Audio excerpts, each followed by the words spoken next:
going to spend a single day on a street in Edo, the city we now call Tokyo, during the long Tokugawa period. And as you drift deeper into the story, you may discover that a single day here would be more than enough. You wouldn't last a day in an Edo-Period street, not because you are weak, but because this world runs on rules, rhythms, and expectations so different from the ones your body and mind are used to. So as you relax, as your breathing slows, let's arrive together. In your mind's eye, the darkness around you thins and turns into a mist. And through that mist, you begin to see the faint outline of rooftops.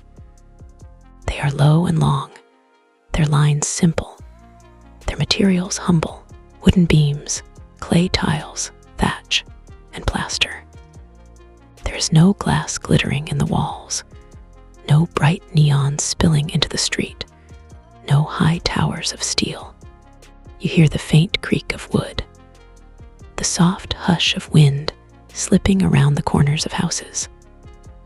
Somewhere far off, a temple bell tolls, its tone round and slow, like a stone dropped into still water.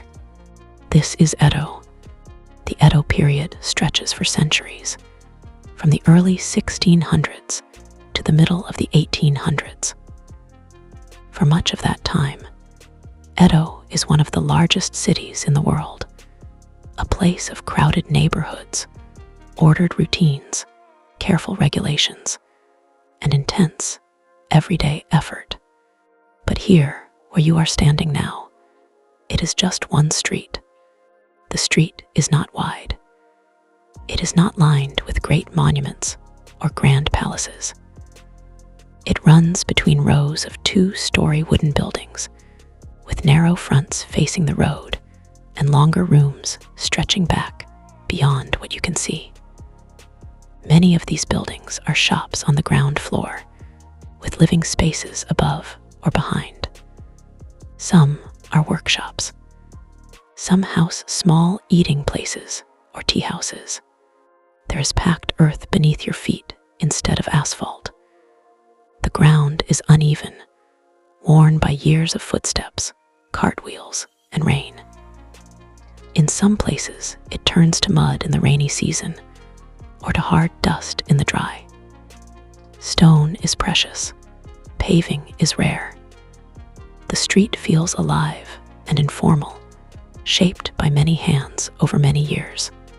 Above you, the sky is pale, just bright enough to see by. The sun is not yet high. Low clouds drift like brushstrokes, and a faint breeze carries the smells of the city. A hint of smoke from cooking fires, the tang of soy sauce fermenting in a warehouse somewhere near the river, the organic, earthbound scent of people living close together. This is not a city of engines and wires. It is a city of wood and paper, fire and water, muscle and breath. You stand at the edge of the street and watch as it slowly comes to life. Across from you, a shopfront is still closed. A wooden panel covers its opening, with sliding shutters and paper screens hidden behind. Above the shop hangs a signboard with bold black characters painted on a simple wooden plank. You can't read them yet, but they tell the world what is sold here. Perhaps rice, or sake, or cloth, or tools. The houses and shops along this road are part of a larger pattern. Edo is carefully arranged and supervised by the Tokugawa shogunate, the military government that rules Japan in this era. Samurai warriors live in broad compounds closer to the castle. Temples and shrines dot the city, their grounds providing small islands of open space. Merchants and artisans, townspeople, or chonin, fill neighborhoods like the one you are standing in now, their lives bound to this street, this community, this daily routine. The social order is strict in theory, samurai at the top, then peasants, then artisans, then merchants. But on streets like this one, merchants and craftsmen hold quiet power. They move goods, they shape materials, they feed the city and clothe it. Their wealth is sometimes hidden, sometimes obvious in the quality of their houses, in the fabrics they wear, in the lanterns they hang.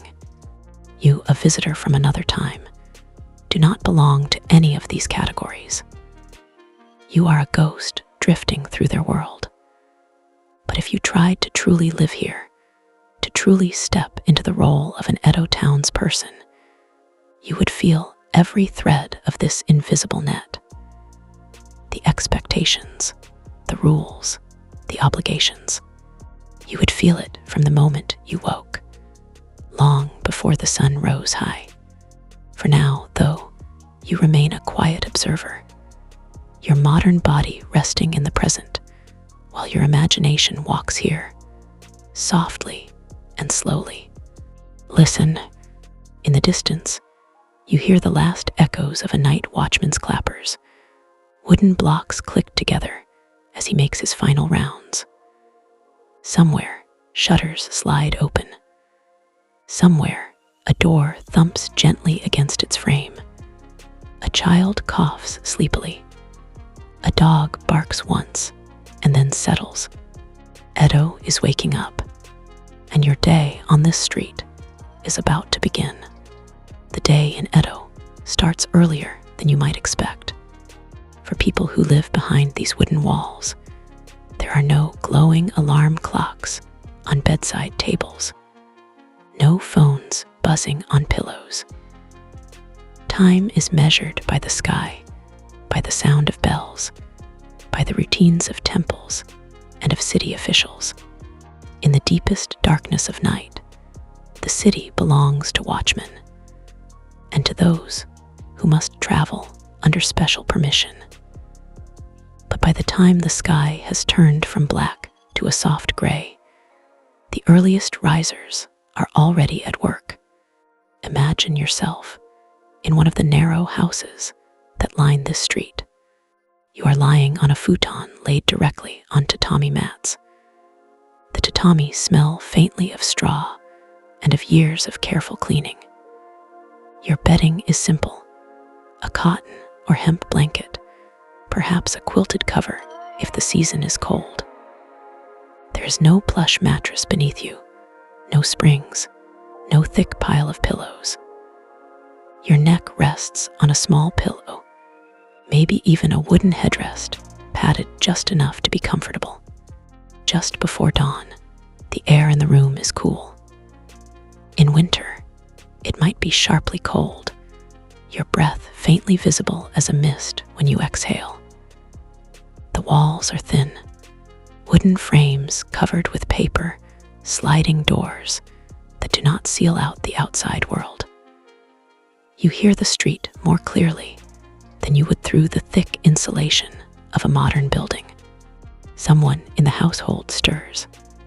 Perhaps it is the mother or the eldest daughter, or an apprentice who sleeps near the back of the shop.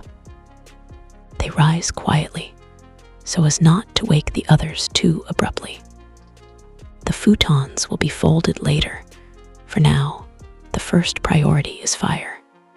In the dim light, a hand feels for the small brazier or the sunken hearth, the arari, where yesterday's embers may still be hiding beneath ash. There is the faint scratch and rustle of stirring, the soft clink of metal tongs. If there is a spark left, it will be coaxed back to life with patience and skill. If not, there are other ways. A flint and steel, tinder fibers teased from rice straw. You can almost hear the gentle, rhythmic tapping of metal on stone, the tiny shower of sparks, the quick intake of breath as a wisp of smoke appears. There are no gas stoves to click on, no electric kettles humming. Every bit of warmth begins with this moment, the rebirth of a small, living flame. Slowly, the room begins to glow. Shadows tremble on the walls as the fire takes hold. A kettle is placed nearby to heat water, its round metal body catching the light in a soft sheen. You, still half asleep on your futon, might pull the blanket closer against the chill. But in an Edo household, lying in bed too long is a luxury most people do not have. There are chores to be done before the street becomes busy, before customers arrive, before the real work of the day begins. Outside, the street is still quiet, but it is no longer empty. A neighbor slides open his front panel and steps out in simple work clothes. His hair is tied back, his sleeves pushed up. He carries a wooden bucket, its handle worn smooth from use. Without a word, he walks down the street toward the neighborhood well. Wells are lifelines in Edo.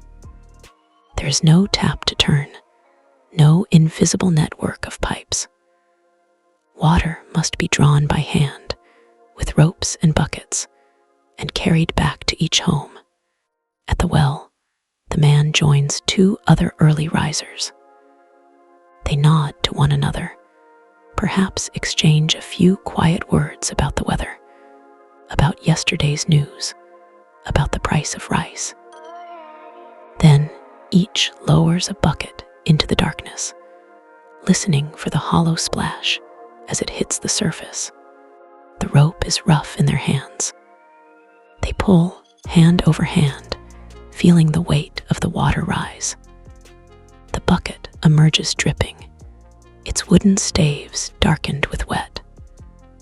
The water is poured into household buckets, ready for washing faces, for rinsing rice, for cleaning. This, too, is part of the dawn. If you tried to join in, to move your body through this cold morning with no coffee machine, no hot shower waiting, no easy electric light, you might feel the shock of it. Your hands, unaccustomed to rough ropes and heavy loads, would protest. Your feet, bare on the cool ground, would tighten against the chill. For the people of Edo, this is simply how the day begins. It is a rhythm learned from childhood, a pattern carried out without complaint. Yet it demands effort, steady, daily effort that your modern life has quietly removed. As the household wakes fully, futons are folded and stored away in wall cupboards. An Edo home is flexible. The same room that served as a sleeping space at night may become a dining space in the morning, then part of the shop during the day. Low tables are brought out. Bowls, chopsticks, and simple dishes are arranged. The first meal of the day might be a bowl of rice, some pickles, maybe miso soup, perhaps a small piece of fish if the family can afford it. There are no sugary breakfast cereals, no tall cups of milk foam, no elaborate brunch plates. The food is plain and sustaining. Someone steps outside to sweep the area in front of the shop. You can hear the steady, soothing rhythm of a straw broom against packed earth and against the raised wooden threshold. The act is practical, clearing dust and debris so that customers can enter safely. But it is also symbolic, a way of greeting the day, of showing respect to the street and to those who will pass by. The sky lightens further. The faint gray blush becomes a soft blue. The first real color of the day appears in the paper lanterns above doorways, in the painted shop signs, in the fabric of curtains hanging from eaves. And still, the street is only beginning to wake. Ahead of you stretches a long, full day. The work will grow harder. The noise will rise. The air will thicken with smells and with heat. The invisible web of expectations, the rules of bowing and speaking and moving, will become more obvious. Already, though, you can sense it. This is not a place designed for your comfort. The city is made for people who know its rhythms deep in their bones. You, a visitor, are very welcome to look. But if you tried to live here, you might already be tired. By the time the sun has lifted itself above the horizon, the street has changed. The quiet, gray half-light of dawn has given way to a softer brightness. Shadows stretch across the ground. The fronts of shops are open now, their wooden shutters lifted away, their interiors revealed like little stages. Fabric curtains the norin hang over many doorways. They sway gently as people pass in and out, brushing their shoulders. Each norin bears the name or symbol of the shop, a family crest, a stylized character, a simple pattern of lines and circles. The designs are as much a part of the neighborhood's identity as the people themselves. You stand to one side, out of the main flow, and watch as the street fills. Here comes a fish seller, carrying 2 large baskets suspended from a long pole balanced across his shoulder. The baskets sway with each step, and you can see gleaming shapes inside. Small silver fish packed in neat rows, their bodies catching the light. He calls out as he walks, his voice trained to cut through the growing noise without sounding harsh. The words are a sing-song announcement of his wares, a melody that regular customers recognize instantly. They do not need printed flyers or illuminated shop signs. They know who he is by the sound of his voice. Behind him, a tofu seller pushes a small cart. The wooden wheels creak faintly. Inside the cart, blocks of pale tofu rest in shallow water, kept fresh by the morning coolness. He, too, calls out, his chant rising and falling. From another direction, a charcoal vendor trundles past, his cart heavier, the smell of charcoal dust faintly smoky and dry. He leaves a thin trail of dark powder on the ground. Soon the street becomes a constant weave of movement. Apprentices in short coats hurry between shops, carrying messages or small packages. Children run quick errands, balancing coins or wrapped parcels carefully in their hands. A woman in a plain but neat kimono steps out with a bamboo basket on her arm, heading toward the market at the next corner. And all the while, you notice, there are rules shaping the way people move. The Tokugawa shogunate values order above almost everything.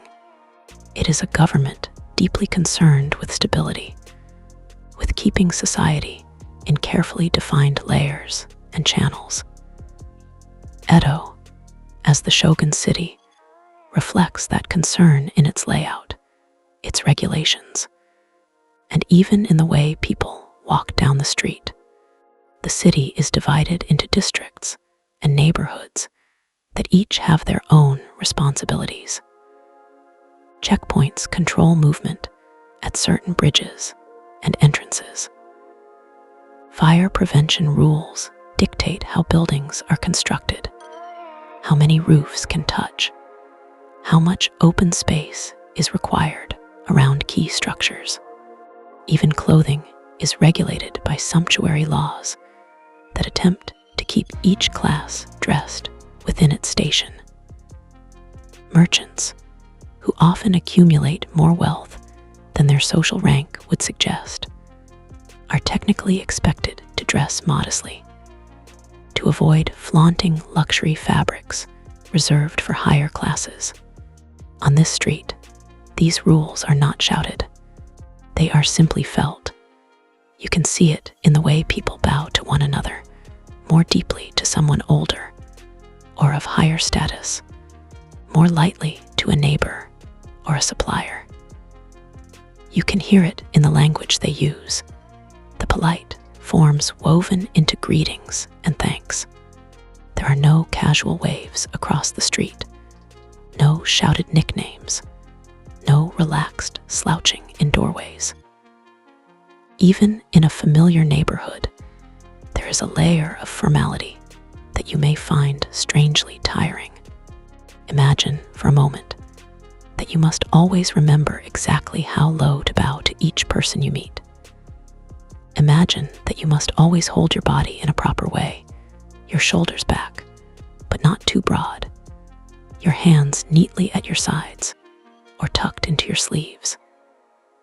Imagine that you must always choose your words carefully, using respectful titles and phrases, not just for your elders, but for customers, superiors, and strangers.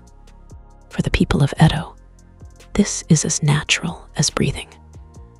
For you, raised in a world where informality is more accepted, it would require constant attention.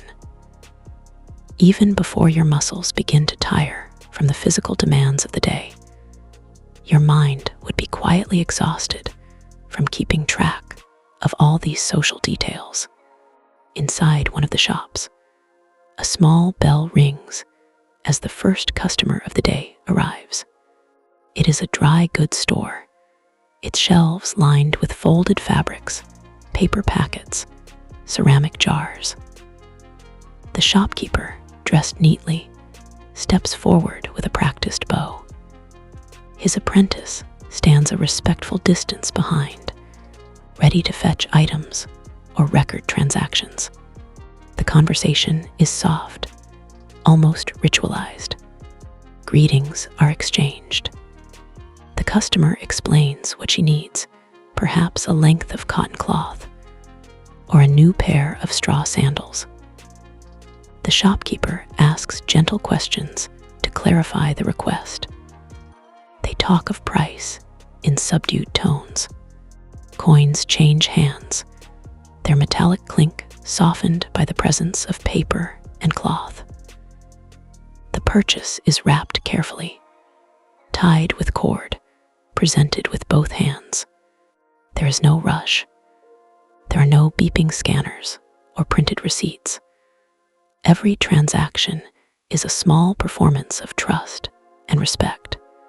From your viewpoint near the door, you notice how much of the shopkeeper's attention is directed not just at the goods, but at the person before him.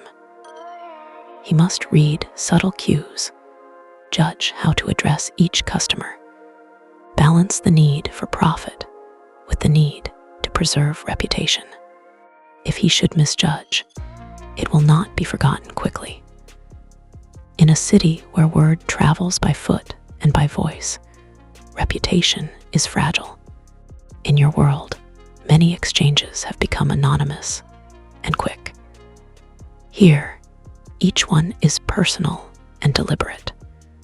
To live in this environment, you would need a steady reservoir of patience and social skill. You might find that simply buying what you need is both more satisfying and more taxing than you are used to. Outside, the street grows even busier. Porters bent under heavy loads shuffle past, their shoulders bearing poles loaded with crates or bundles. The weight digs into their muscles, leaving deep grooves in cloth and skin. Their steps are small but steady. They have learned how to carry such burdens for long distances without collapsing. Imagine trying to follow them your body, more accustomed to soft chairs and short walks, suddenly asked to support heavy, irregular loads over uneven ground. Your breath would grow short. Your shoulders would ache. Your feet, enclosed in unfamiliar wooden sandals or straw waraji, would protest at every stone and dip. And yet, for the people around you, this is simply morning. The sun climbs higher. The street is fully awake. Your day in Edo has only just begun. And already, you can feel how much more this world demands of those who live in it. As the hours slip by, the character of the light changes. Shadows, long and soft in the morning, draw inward until they sit close beneath the eaves and under the rims of hats. The pale blue of the sky deepens, and a faint haze begins to rise from the earth and the rooftops. It is nearing midday.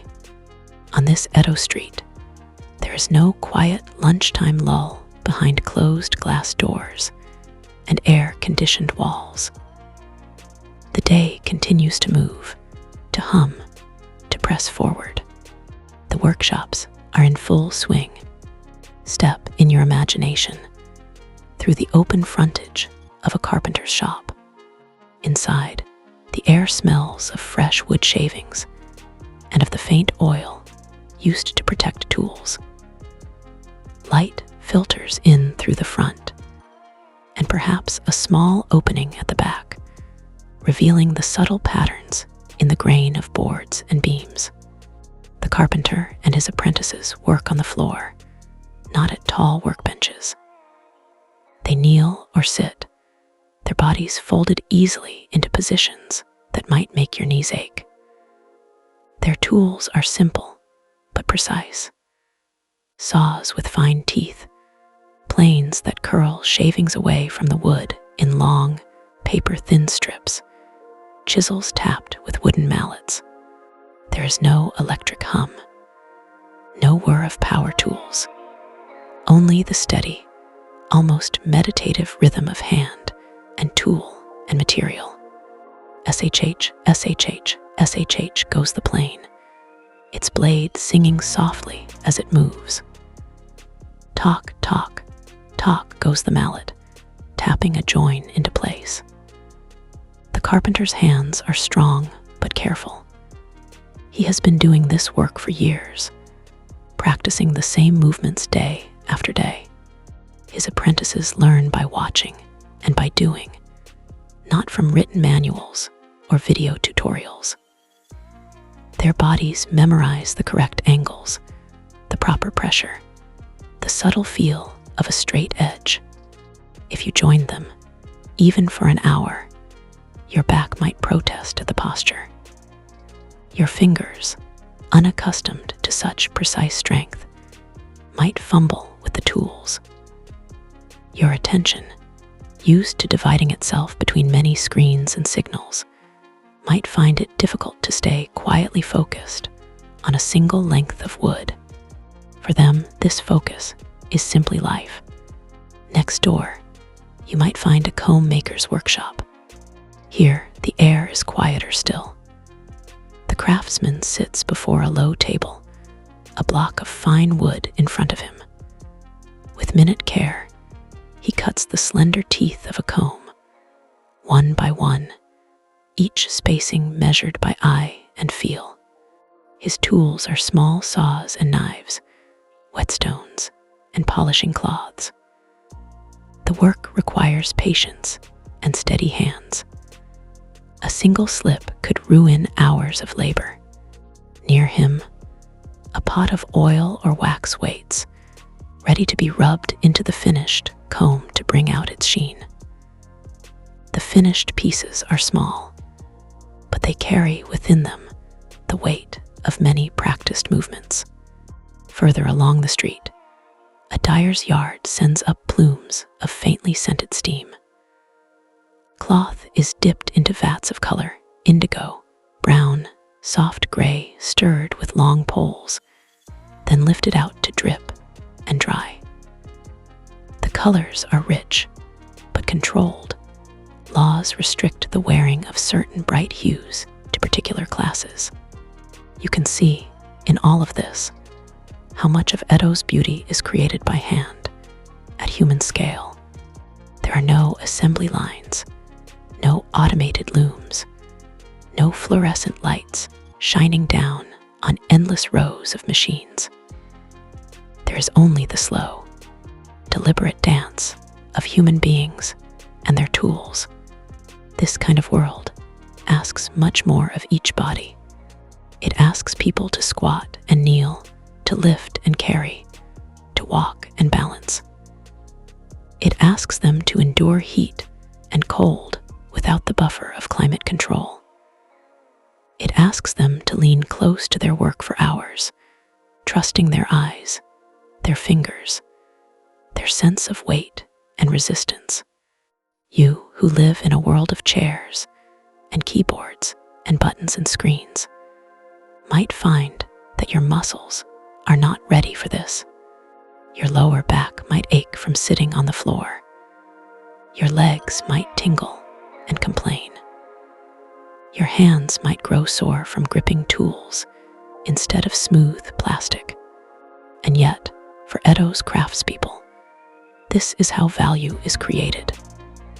This is how they support their families, how they gain pride in their work, how they leave their mark on the city. Outside, the street itself is a kind of workshop. Porters continue to move goods from warehouses near the river to shops and houses further inland. Some carry bundles on their backs. Others balance baskets and crates on shoulder poles. Their bodies are lean and strong, their movements economical. The midday sun presses down on them without mercy. There's no shaded underground transport system to slip into, no cool metal vehicles to ride.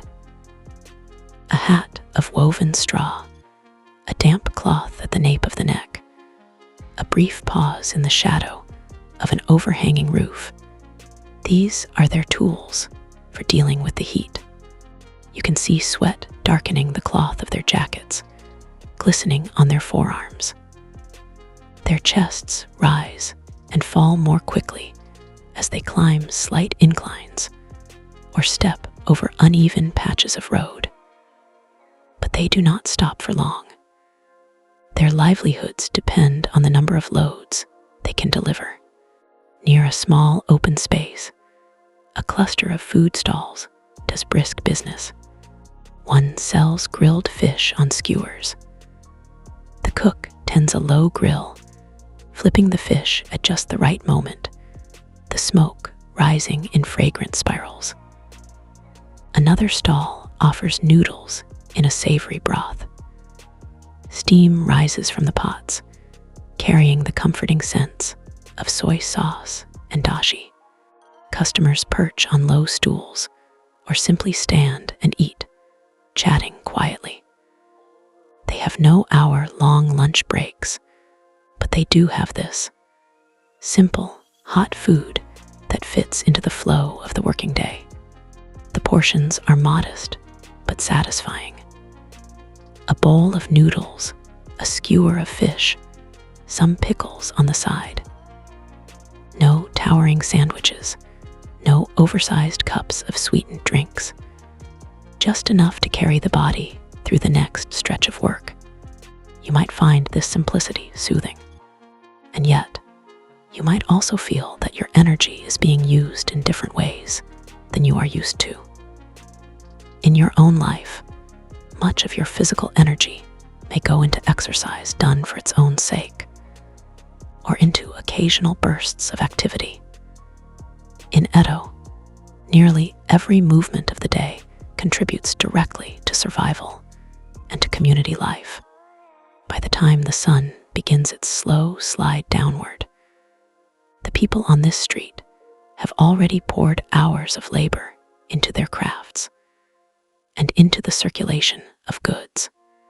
If you tried to match their pace, you might already be longing for a comfortable chair, for a glass of cold water at the touch of a button, for a room cooled by an invisible current of air. But here, on this street, the day is only moving forward into its next phase. As the sun leans gently westward, the quality of the light softens again. The glare of midday eases, replaced by a warmer, more angled glow. Shadows stretch once more along the street, lengthening like slow-moving water. Yet the activity around you does not fade. If anything, the afternoon brings its own kind of intensity. This is the time when errands must be completed before evening. Shops receive final deliveries. Households send out family members to buy what is needed for the night's meal. Children, having finished tasks assigned to them at home or in apprenticeships, dart through the crowd with the particular quickness of youth. The street soundscape grows dense. You hear snatches of conversation, polite greetings, short exchanges over prices, quiet laughter between neighbors. You hear the occasional bark of a dog, the rattle of a cart's wooden wheels, the rhythmic slap of sandals on earth. Above it all float the calls of the remaining street vendors. Someone sells vegetables from a low cart. Daikon radishes with their long white roots and leafy tops, bundles of greens, mushrooms gathered from nearby woods. The vegetables are not perfect spheres or uniform colors. They are the shapes that nature and hand cultivation have given them. Someone else offers small household items, paper, candles, simple tools held in trays strapped to his body. His voice, too, carries along the street, repeating a pattern known by heart. And then there are the smells. Edo's streets never smell empty or sterile. They do not smell like cleaning chemicals or exhaust fumes. Instead, they hold a layered mixture of scents that constantly remind you how close you are to the sources of your food and materials. You catch the sharp saltiness of drying fish from a shop a few doors down. You notice the deep, fermented aroma of miso and soy sauce from a wholesaler's storehouse. There is the warm, slightly sweet scent of rice being cooked somewhere behind the houses, the faint floral note of someone's incense drifting from an open window. Alongside these come the earthy smells of animals, of damp earth, of waste awaiting collection. To your modern nose, unused to such direct contact with the full range of human and urban life, this mixture might feel overwhelming at first. You might instinctively seek a pocket of neutral air, some place where your senses can rest. But there is no sealed, climate-controlled environment to step into. The street offers only variations in intensity. A corner with more fresh air, a space near a well where water's presence lends a cleaner note, a brief corridor of wind between two rows of houses. For Edo's townspeople, these smells are simply information. They tell you which shops are cooking, which are curing fish, which are burning particular kinds of fuel. They mark the time of day, the season, the state of the weather. Your senses must stay open to them. You cannot press a button and filter them away. The social fabric of the street is also at its busiest in the afternoon. Neighbors exchange news as they meet at wells or in front of shop fronts. A woman bows respectfully to an older man as she passes, offering a formal greeting. Children are corrected gently when they forget to bow or speak properly.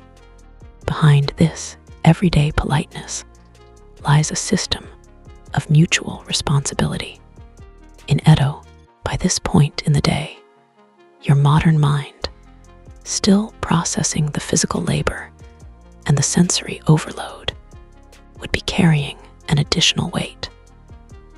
The need to remember how to behave properly at every moment. Edo's residents have grown up with these expectations. They wear them as comfortably as their clothes.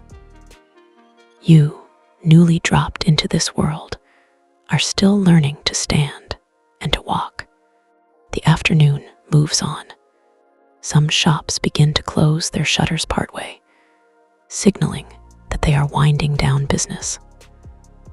Others remain open, anticipating a brief rush just before evening.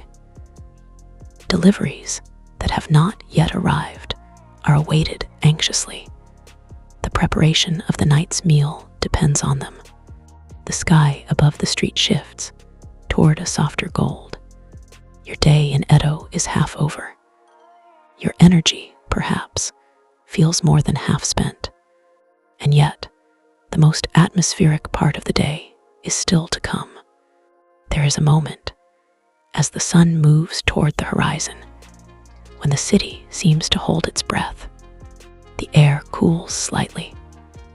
The harshness drains from the light, leaving a more forgiving, warmer tone. The edges of shadows blur.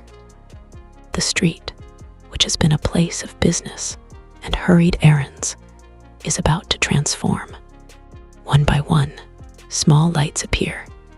A shopkeeper steps out to hang a paper lantern under his eaves. The lantern is painted with the shop's emblem. Its paper slightly yellowed from use.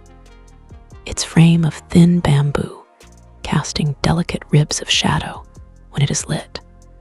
Inside, a candle is set and touched with flame. The flame catches, flickers, then steadies. The lantern glows softly, its light gentle and warm, no stronger than it needs to be. Another lantern appears a few doors down, and then another.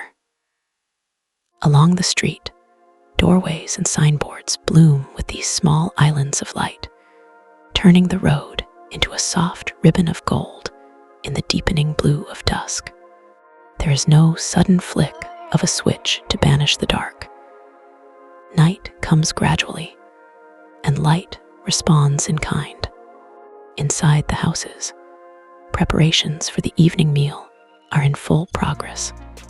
Rice, the staple of so many tables, is rinsed carefully in buckets of water drawn earlier. The grains swirl in the bowl, their surfaces releasing a faint cloud of starch that turns the water cloudy. The rinsing is repeated until the water runs clear. The rice is then set to cook, perhaps in a heavy pot over the hearth. The sound of bubbling water and the faint hiss of steam become part of the evening's music. Other dishes are prepared alongside. Miso soup in which seaweed and tofu drift gently. Pickled vegetables taken from jars where they have been resting in brine and rice bran. Maybe a piece of fish grilled over hot coals or simmered in a seasoned broth.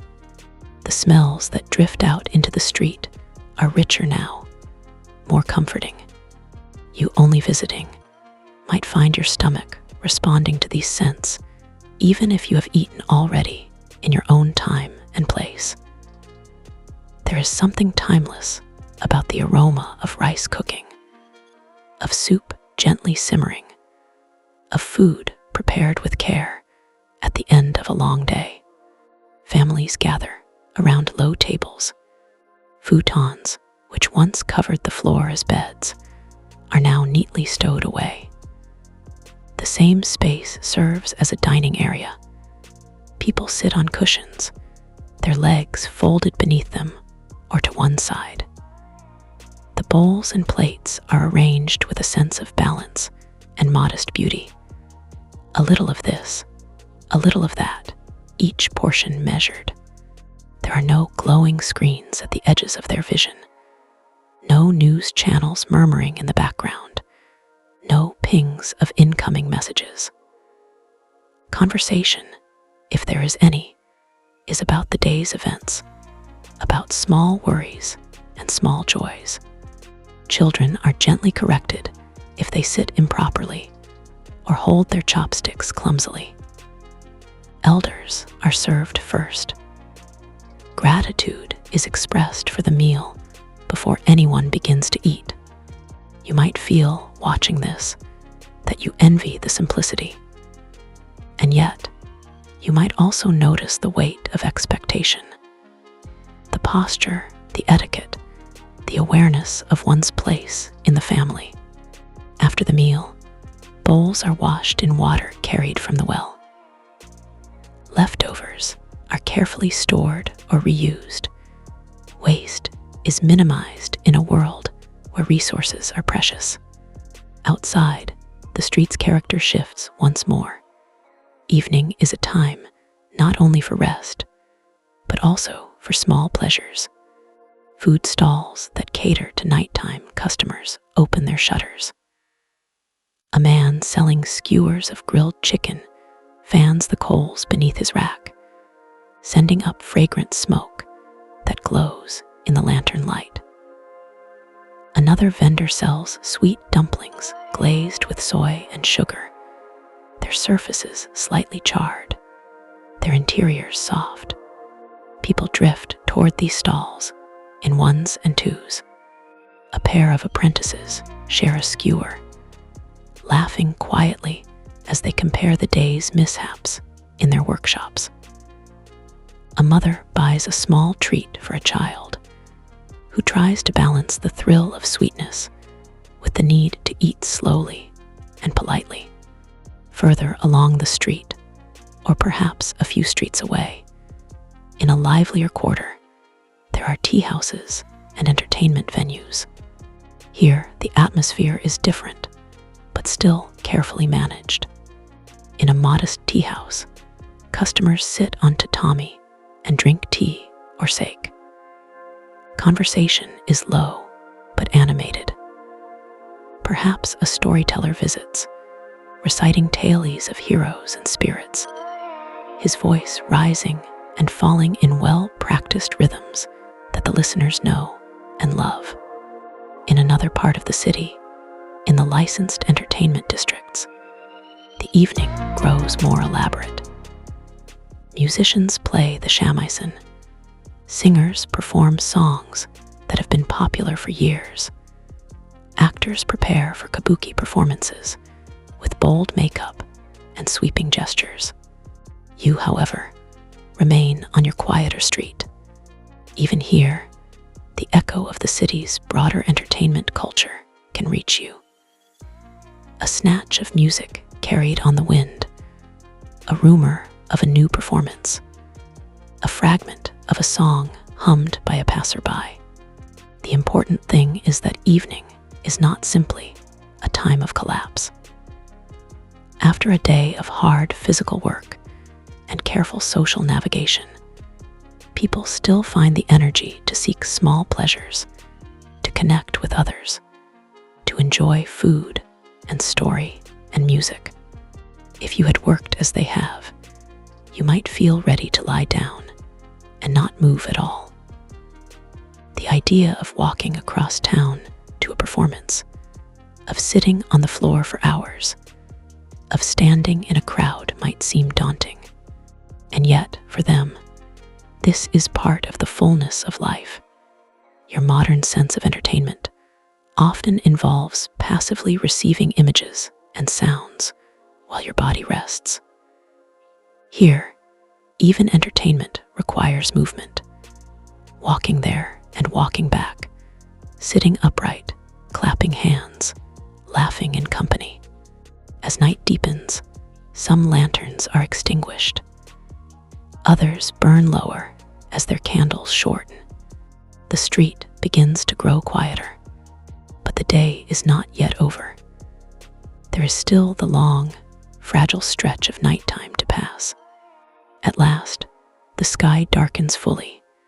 The blue of evening deepens into a soft, enveloping indigo, then into a rich, star-pierced black.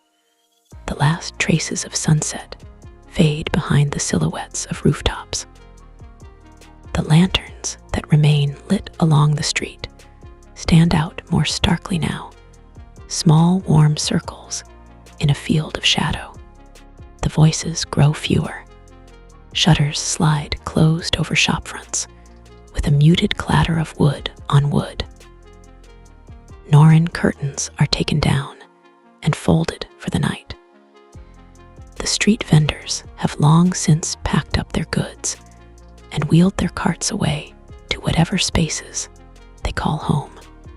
In the quiet that follows, you can hear other sounds more clearly. The creak of a floorboard inside a house as someone moves about. The soft splash of water being poured from one container to another. The distant echo of laughter from a place not yet ready to sleep. The steady chirping of insects in hidden corners. Edo at night is not brightly lit. There are no streetlights washing everything in an even glow. Night is allowed to be truly dark in many places, and with that darkness comes both calm and vulnerability. Inside the houses, families prepare for sleep. Futons are brought out from storage and laid once more upon the tatami. Bedding shaken lightly to remove dust, then spread smooth. Pillows placed just so. Many family members will sleep in the same room, or in rooms separated only by sliding paper doors. Privacy, in the way you may understand it, is rare. The sounds of breathing, of shifting bodies, of quiet whispering before sleep are shared. For children, this closeness may be comforting. For adults, it is simply the way things are. But for a visitor like you, used to having your own enclosed sleeping space with solid walls and a door that shuts out much of the world, it might feel both intimate and exposed. You would not be able to retreat entirely into yourself. You would always be conscious of others near you. There is another presence in the night, too: fire. Edo is a city of wood and paper. Its houses are built of materials that can burn quickly, especially when dry. The very features that make the city so beautiful and flexible, the light walls, the sliding doors, the open spaces, also make it vulnerable. Because of this, people live with an awareness of fire that runs like a quiet thread through their days and nights. Watchmen patrol the streets, their steps measured, their eyes and ears alert. They carry lanterns or torches, looking for signs of trouble. A glow where there should be none, the crackle of flames, the smell of smoke too strong to be just a cooking hearth. From time to time, a watchman may strike wooden clappers together, the sharp sound echoing briefly through the night. It is both a signal of his presence and a reminder to the sleeping city. You are being watched over, but you must also be careful. In your own life, the fear of fire may feel distant, addressed by building codes, by smoke detectors, by fireproof materials. Here, it is never entirely absent, yet your Edo hosts do not lie awake in constant terror. They have accepted this risk as part of their world. They prepare where they can, keeping buckets of water ready, maintaining fire breaks, learning how to respond to alarms, and then they rest. Rest, however, feels different when your house is so permeable. The walls do not shut out sound. The doors do not seal tightly. A strong wind can rattle the entire structure. Rain can drum on the roof with surprising force. Voices from the street, footsteps on the road, the call of a watchman, the distant clanging of a bell, all can reach your ears. A stray dog may bark.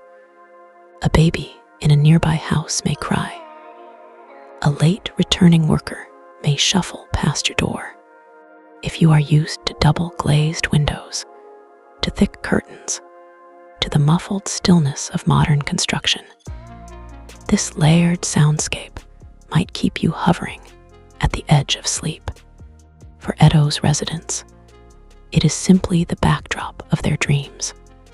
As you lie there on your imagined futon, feeling the slight give of tatami beneath you, listening to the soft chorus of the street at night, you might take stock of the day you have just passed.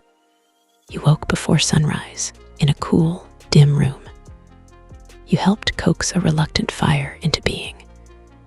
You drew water from a well with your own hands. You swept the front of the shop with a broom of bundled straw. You stood or knelt through hours of work in a small workshop, or walked the streets carrying goods, or bent over counters and shelves, greeting customers with a practiced smile. You navigated a crowded street with no personal bubble of empty space, adjusting your path constantly to avoid collisions, bowing and greeting and making way. You made purchases without the speed of digital payments, relying instead on coins and mental arithmetic. You remembered how to address each person properly, how deeply to bow, which words to use. You ate simple, but carefully prepared meals. You felt the direct connection between the food on your plate and the labor of many hands. You watched the street transform with the rising and setting of the sun, trusting small, flickering flames to light your way. You lay down to sleep in a house that breathes with the night, its walls thin enough to let in sound and air, and in times of trouble, danger. If you tried to live this day not as a ghostly observer, but as an actual resident, if your body had to bear the loads, if your mind had to track the etiquette, if your nerves had to adjust to the lack of solid barriers, you might realize that you are reaching the limit of what you can comfortably manage. You might, very quietly, admit to yourself that you would struggle to last much longer. And yet, for the people of Edo, this is only one day among thousands. As the night deepens and the street settles into its quieter hours, let your camera of the mind slowly pull back. The details of the one street you have been walking begin to soften. The shapes of individual houses blur into a gentle line. The paper lanterns hanging under eaves become small, distant points of light. The people you have watched, shopkeepers, craftsmen, porters, mothers, children, fade into silhouettes, then into the simple idea of a busy, breathing community. You drift upward, as if rising slowly like a wisp of smoke from a hearth. From this slightly higher vantage, you see that this street is only one of many. Edo stretches outward in every direction, a patchwork of neighborhoods, each with its own small streets, wells, workshops, temples, and gathering places. Canals and moats glint faintly in the moonlight. The distant bulk of the shogun's castle sits at the city's heart, its outlines massive against the sky. Everywhere, people are living lives as detailed and demanding as the ones you have glimpsed. For each person, there are daily routines, wakings and sleepings, meals and work, small pleasures and small troubles. There are aches and calluses, laughter and quiet tears, hopes and worries. Most of these lives will leave no written trace. Their names will not be printed in history books. Their faces will not appear in paintings that hang in museums. And yet, it is they who truly make the city. This is the nature of ordinary history. When you hear the phrase, "you wouldn't last a day" in an Edo-Period street in Japan, it might sound at first like a boast or like a scolding. But here, in the quiet of your room, with the imaginary street fatting behind your closed eyes, it can become something gentler. It is a reminder of how very different the past was, not just in its kings and battles and treaties, but in its smallest routines.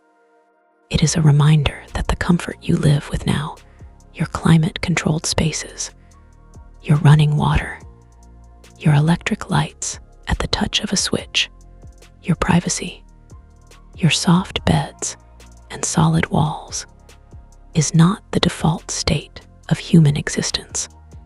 It is a reminder that most people, in most times and places, have lived with far more direct demands on their muscles and senses and attention. If you were to wake tomorrow and find that your world had quietly shifted into Edo's shape, you would indeed struggle. Your body would complain, your habits would falter, your instincts would clash with the expectations around you. You probably would not last a day without feeling overwhelmed. That is not because you lack strength, but because your strength has grown in different directions. You are shaped by your environment, just as Edo's residents were shaped by theirs. They learned to carry water instead of asking pipes to bring it. They learned to wake with the light and sleep with the dark, instead of pushing back the night with bright, steady bulbs. They learned to walk long distances instead of gliding along roads in vehicles.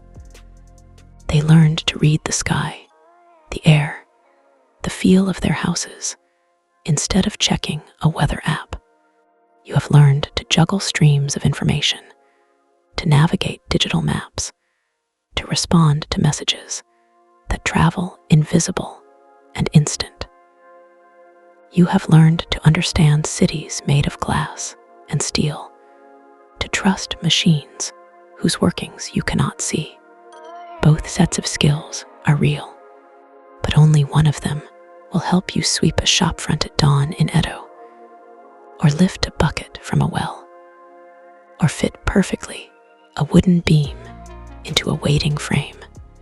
When you look at your own life through this lens, you may feel a quiet surge of gratitude. Gratitude for the water that flows when you turn a handle. Gratitude for the light that appears when you press a switch. Gratitude for the walls that keep out most noise and weather. Gratitude for the mattress that supports you, for the pillow that cradles your head, for the blanket that holds your warmth close. These things are so familiar that they can vanish from your conscious awareness.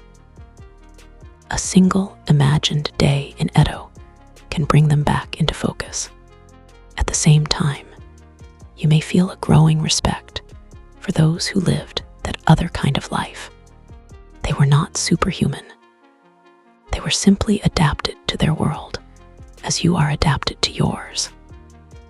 But the resilience, the patience, the endurance required to live out day after day in a city of wood and earth and flame and shared labor is something worth honoring as you lie where you are now, in the present, listening to the sounds of your own surroundings, perhaps a faint hum of machinery, the sigh of air through vents, the distant rush of traffic. You can hold both feelings at once. You can be grateful for your comforts, and you can be quietly in awe of those who lived without them. In your mind, let yourself drift back down toward that Edo street one last time. The lanterns are dimmer now, some extinguished completely. The street is mostly dark, its shapes suggested more than seen. The air is cooler, carrying the faint scent of night earth and resting fires. You see the outline of the well where water was drawn before dawn. You see the closed shutters of the shop where you watched the first customer arrive. You see the silhouettes of people sleeping just beyond paper walls. You know now how much effort fills even a single day here. Your own day, in your own world, may have been tiring in different ways.